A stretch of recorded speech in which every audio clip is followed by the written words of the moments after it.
विदुर जी एक दिन आते हैं उनके पास, इसके पास, धृतराष्ट्र के पास, और कहते हैं राजन, अहो महीयसी जंतोर्जीविता सायया भवान भीमापवर्जितं पिंड मादत्ते गृहपालवत्।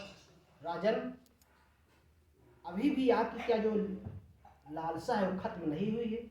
अब क्या चाहती हो?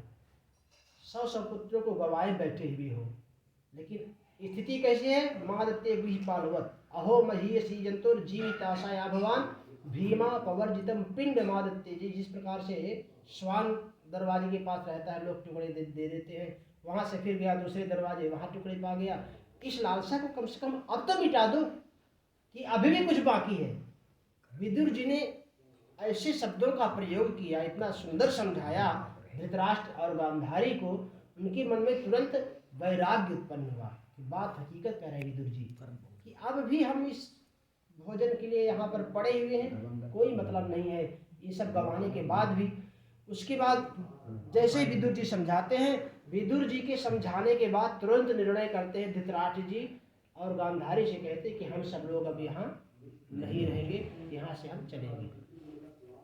रात्रि काल का समय है, मध्य रात्रि में ही धृतराष्ट्र गांधारी चलने के लिए तैयार हो जाते हैं। लेकिन जब ये जाने लग जाते हैं तो इधर कुंती के जेठ और जेठानी हुई, कुंती भी सोचती है अपने मन में कि हमको भी यहाँ रहना अच्छी बात नहीं है, हम तो हमारे नाती पोते पौत्र इत्यादि सब कुछ भगवान ने सब कुछ संपन्नता कर दिया है, हमारा घर परिवार धन वैभव सब कुछ संपन्न हो गया है, अब हमको भी इन्हीं के साथ में अनुसरण करना चाहिए, इन्हीं के साथ जाना चाहिए, घर में रहना कोई मतलब नहीं रहने का। तो कुंती भी उन्हीं के साथ में चल देती है। अब 3 लोग हो गए, कौन कौन? धृतराष्ट्र, गांधारी और कुंती, 3 लोग जाते हैं। रात्रि काल में ही घर से निकल जाते हैं और ये सब हिमालय पर्वत में जाते हैं। वहाँ पर भगवान का भजन करते हैं, तपस्या करते हैं, आराधना करते हैं और भगवत भजन करते हुए तपस्या में संलीन हो जाते हैं और धीरे धीरे अपने शरीर को छोड़ देते हैं, भगवान को प्राप्त होते हैं। इधर प्रातः काल का समय हुआ। जैसे ही प्रातः काल का समय हुआ, महाराज युधिष्ठिर को सूचना पहुंची कि धृतराष्ट्र जी, गांधारी और माता कुंती घर में नहीं है, महल में नहीं है। जहाँ जिस स्थान पर उनको रखा गया था वो स्थान, वो भवन खाली है। जैसे उनको पता चला, बहुत दुखी हुए। वो तो ये विचार करने लगे महाराज युधिष्ठिर की, लगता है कि मेरे किसी कारणवश या मुझसे नाराज होकर के हमारे बड़े पिताजी छोड़ करके जा रहे हैं या चले गए हैं, इसलिए बहुत अनेकों प्रकार से शोकाकुल हो गए। उन्होंने भेजा अपने सैनिकों को, मंत्रियों को भेजते हैं कि जहाँ भी हो जा करके पता लगाओ। कुछ लोग जाते हैं, उनको पता चला कि हाँ जा करके वहाँ तपस्या में लीन हो चुके हैं। जब तपस्या के बारे में जान गए, युधिष्ठिर जी भी शांत हो जाते हैं कि कोई बात नहीं, तपस्या करने गए हैं तो जाने दीजिए। अब इधर जब वहाँ पर अनेकों प्रकार से भगवत भजन करते हुए इस शरीर का वहाँ प्रयाण करते हैं, तो यहाँ पर एक दिन की बात है, महाराज युधिष्ठिर राजा बने हुए हैं और प्रत्येक राजा का एक कर्तव्य होता है कि भेष बदल करके या किसी भी स्वरूप में राज्य में घूमते रहना चाहिए। प्रजा का क्या विचार है, प्रजा का क्या मन है, प्रजा का राजा के प्रति क्या उद्देश्य है, प्रजा क्या चाह रही है राजा से, यानी कहने का मतलब कि इनके मन में कौन सा कैसे क्या विचार है, सब कुछ जानना चाहिए।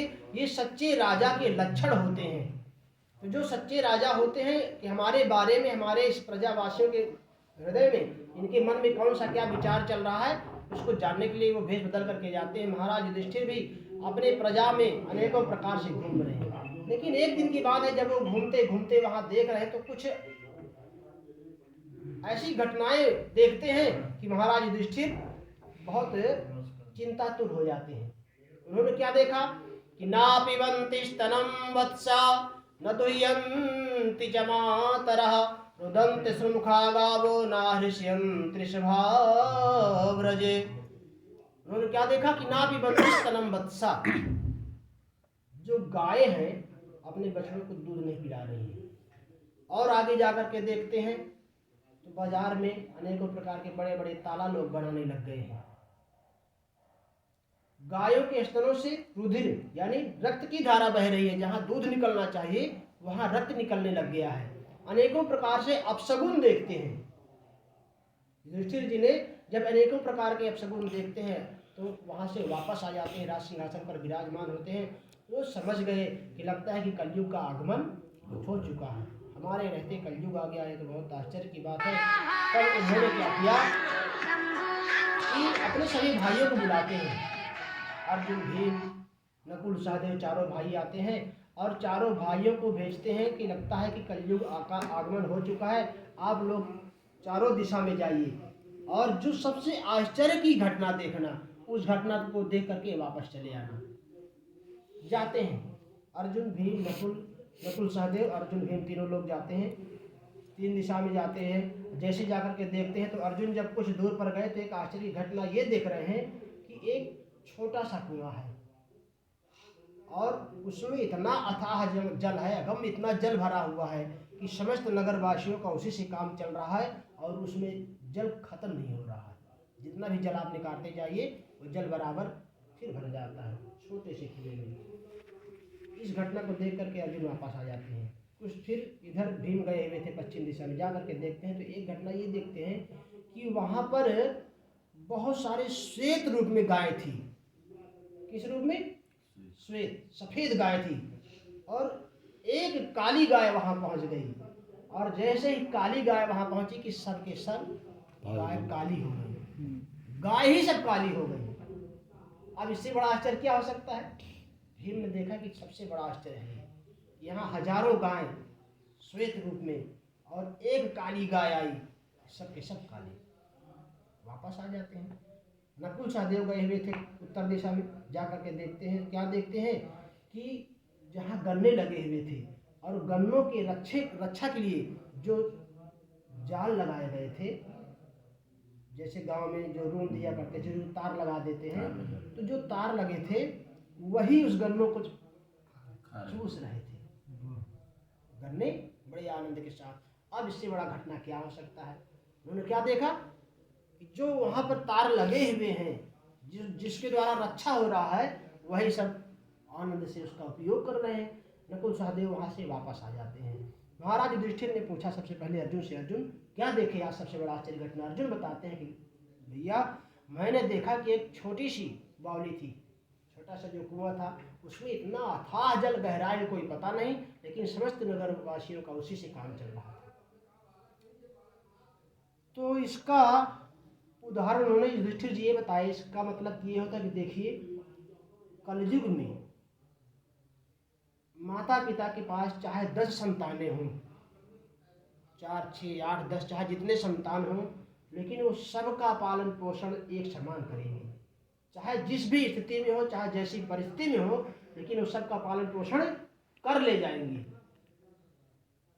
लेकिन जो आने वाला समय है वो 10 बालक, 10 बच्चे मिलकर के भी एक माता पिता की सेवा नहीं कर पाएंगे।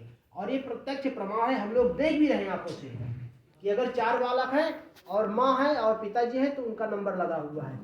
एक हफ्ते आपके यहाँ, एक हफ्ते बड़े वाले के, एक हफ्ते छोटे वाले के, एक हफ्ते मछली वाले के, सबका नंबर बटा हुआ भैया एक हफ्ता। कोई उनमें ऐसा सामर्थ्य नहीं है, न कोई अपना दिल दिखा रहा है, न स्नेह, न सौहार्द, न प्रेम, सब भूल गया, न कोई संस्कार कि हम अकेले अपने माता पिता की सेवा करेंगे और अपने घर में रखेंगे, अपने घर में ही उनको प्रसाद ग्रहण कराऊंगा।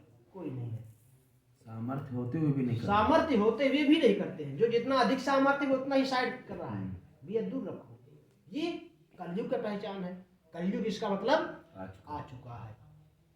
फिर उसके बाद भीम से पूछते, भीम ने क्या देखा था कि जैसे वहां पहुंचे, पश्चिम दिशा में जा रहे थे, वहां देखे कि वहां हजारों सफेद गाय थी और हजारों उन सफेद गायों में एक काली गाय पहुंची, सारी के सारी काली हो गई। इसका उदाहरण क्या हुआ?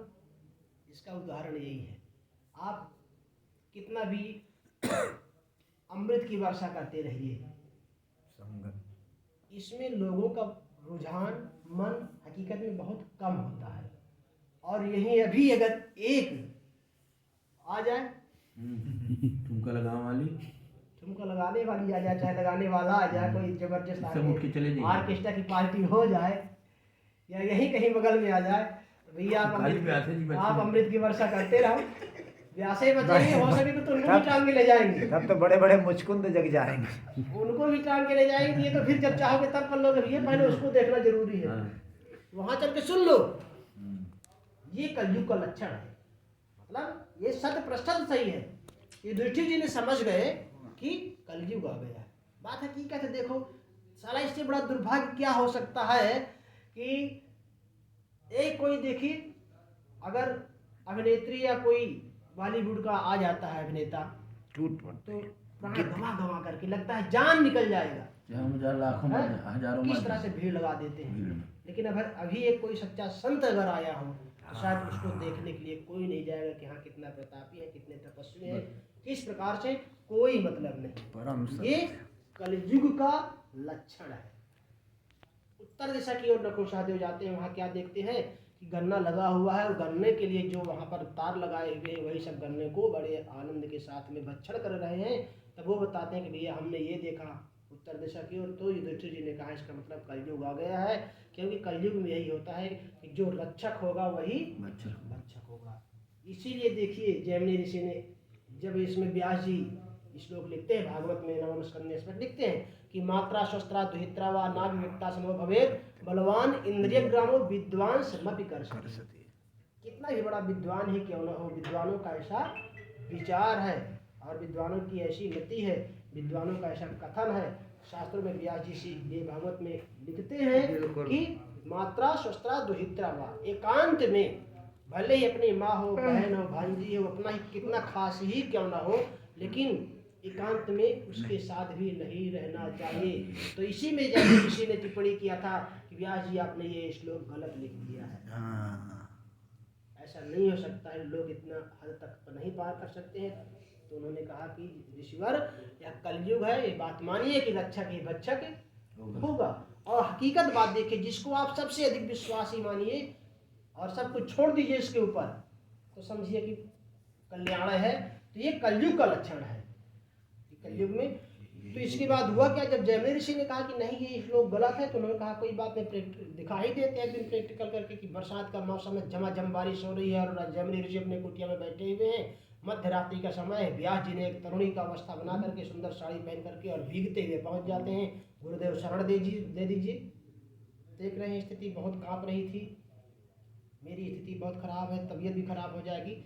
स्त्री का भेष बना करके अनेकों प्रकार से व्यास जी ने अन्य विनय किया। जैमिनी ऋषि प्रसन्न हो गए, देवी आ जाओ, कुटिया में अपने जगह दे देते हैं। तो अब व्यास जी ही थे वो, तो अब चुपचाप एक कोने में, कुटिया में ही एक कोने में चुपचाप बैठे हुए हैं।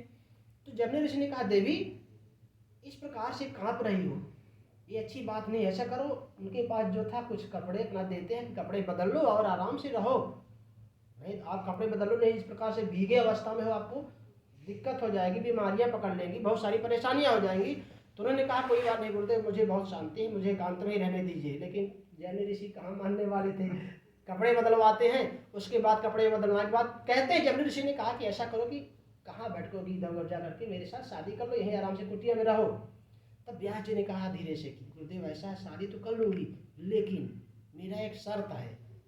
व्यास जी ने कहा कौन सा शर्त है? तो जैमिनी ऋषि ने कहा कौन सा शर्त है? तो व्यास जी ने कहा कि मेरा यही शर्त है कि थोड़ी दूर पर मंदिर था। तो व्यास जी कहते हैं कि मुझे यदि आप घोड़ा बन करके पीठ में मुझे बैठा करके उस मंदिर तक पहुंचा दीजिए, तो वही मंदिर में चलते ही दोनों लोग विवाह कर लेंगे। तो जैमिनी ऋषि ने कहा कौन सी बड़ी बात है, रात का समय है, कोई देख भी नहीं रहा है, सुंदर एकांत का समय है, तुरंत घोड़ा बने और व्यास जी पीठ में सवार हो गए, टिक टिक टिक टिक चल दिए हाँकते हुए।